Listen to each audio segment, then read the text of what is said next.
Thank you very much.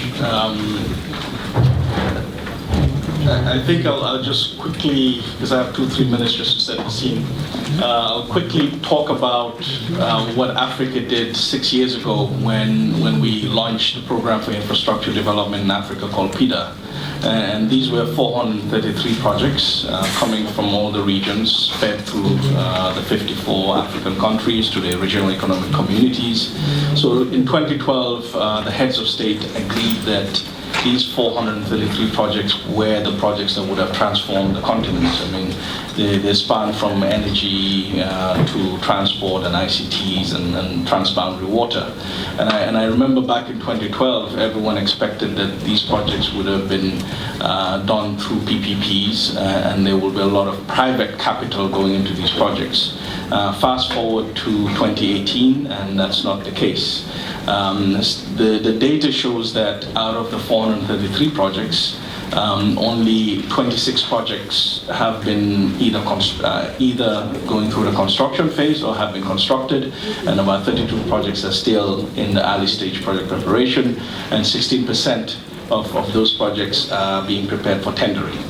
Now, if I go back 4 years to 2014, so between 2012 and 2014, we quickly realized at the African Union and the NEPAD agency that most of these projects were not moving as we expected, and private sector wasn't coming in, private capital wasn't coming in, and then we asked ourselves the question, why is that?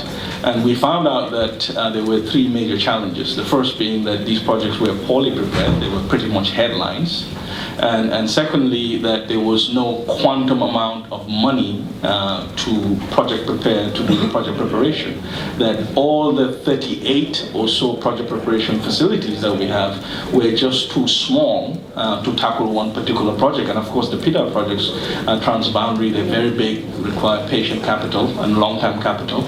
And then thirdly, private sector was just not aware of these projects. So a number of things that we did was to create a continental business network, which partners very well with Africa Investor. And out of that process, we found out that private sector was perceiving Africa as being very risky.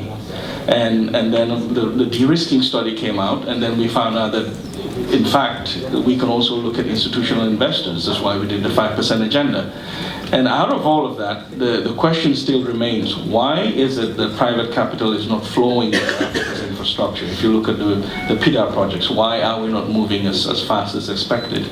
And the new discussion that's coming up is that the 18 or so guarantee facilities that Africa have, or that are made accessible to Africa, are all partial guarantee facilities. So we need to have a rethink on, of course, bringing in private capital, institutional investors, but we need to talk about how to strengthen these guarantee facilities so we can de-risk Africa.